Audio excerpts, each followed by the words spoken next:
भारत इस मुकाबले को कैसे जीता, लेकिन इस बीच एक फाइट भी देखने को मिली। साकिब अल हसन और विराट कोहली के बीच कुछ अनसुनी देखने को मिली। बीच मैदान पर गर्मा गर्मी का माहौल देखने को मिला। आखिर वो क्यों हुआ, हम आपको वो भी बताएंगे। लेकिन वीडियो में आगे बढ़ने से पहले अगर आप भी हैं टीम इंडिया के फैन तो वीडियो को लाइक करके अपना सपोर्ट दिखाएं और चैनल को सब्सक्राइब करके बेल आइकॉन को दबाएं ताकि क्रिकेट जगत की तमाम बड़ी अपडेट आप तक पहुंचती रहे। तो जी हम बात कर रहे हैं T20 वर्ल्ड कप 2022 के बारे में। इंडिया ने बांग्लादेश के खिलाफ कांटे की टक्कर का मुकाबला दिया। क्योंकि बात तो आप जानते हैं कि इंडिया इस मुकाबले को जीता है, लेकिन कैसे जीता है, किस रोमांचक अंदाज में जीता है, वो हम आपको पूरा का पूरा बताएंगे। लेकिन उससे पहले जान लेते हैं पॉइंट टेबल का क्या हाल है। इस जीत के बाद पॉइंट टेबल में टीम इंडिया पहले पायदान पर है। इंडिया के पास 6 पॉइंट है। 4 में से 3 मुकाबले जीतकर इंडिया पहले पायदान पर है। अब इंडिया का सेमीफाइनल में जाना तय लग रहा है, क्योंकि अंतिम मुकाबला जिम्बाब्वे से है और इंडिया वो मुकाबला बड़े आसानी से जीत जाएगा। लेकिन अब बात करते हैं इस मुकाबले के बारे में। इस मुकाबले में पहले साकिब अल हसन ने टॉस जीता और गेंदबाजी करने का फैसला किया।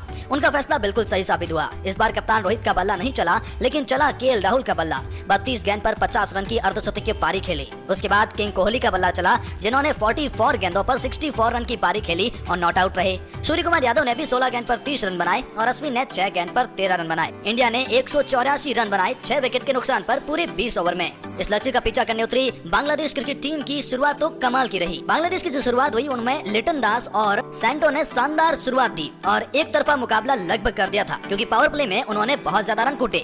लेकिन जैसे बांग्लादेश की पारी चल रही थी, 7 ओवर हो चुके थे, 66 रन बांग्लादेश बना चुकी थी और इस वक्त पर बारिश आ जाती है। लेकिन बारिश आने के बाद डकवर्थ लुईस नियम लगता है और उसके बाद अब बांग्लादेश के खिलाफ भारत को बचाने थे 54 गेंद पर 85 रन, यानी कि अब भारत के लिए मुश्किलें बढ़ चुकी थी। भारत के पास एक भी विकेट नहीं था। बांग्लादेश 10 विकेट के साथ ये मुकाबला बड़े आसानी से हासिल कर सकता था, क्योंकि उनके पास लिटन दास थे। रविचंद्र अश्विन को गेंदबाजी दी जाती है, लेकिन रविचंद्र अश्विन की गेंदबाजी में केएल राहुल का एक रॉकेट थ्रो जिसने पूरे मैच को ही पलट दिया। उसके बाद साकिब अल हसन आते हैं और बाकी कई बल्लेबाज आते हैं, लेकिन एक के बाद एक लगातार विकेट चले जाते हैं। मुकाबला अंतिम ओवर में पहुंचता है। 6 गेंदों पर 20 रन की जरूरत थी, लेकिन पहली गेंद पर सिंगल लिया जाता है और अब 5 बॉल पर 19 रन। लेकिन अगली गेंद पर सिक्सर लगाकर अर्शदीप सिंह को एक झटका दिया जाता है। अब 4 गेंद पर चाहिए 13 रन। जी हाँ, कोहली और रोहित परेशान। लेकिन अगली गेंद पर डबल रन लिए जाते हैं, लेकिन अब 2 गेंद पर 11 रन की जरूरत। इस बीच एक और ट्विस्ट आता है और अगली ही गेंद पर चौका लगा दिया जाता है। अब अर्शदीप सिंह को बचाने थे 1 गेंद पर 7 रन। सबकी सांसें थम चुकी थी। किसी को नहीं लगा कि जहां एक तरफा मुकाबले में भारत भारी लग रहा था, लेकिन बांग्लादेश के गेंदबाज इस मुकाबले को इस रोमांचक अंदाज तक ले आएंगे।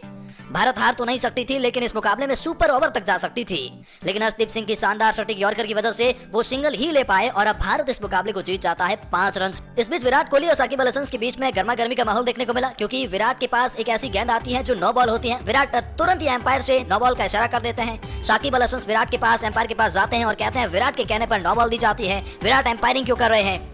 इस तरह से उन दोनों के बीच में गर्मा गर्मी का माहौल देखने को मिला।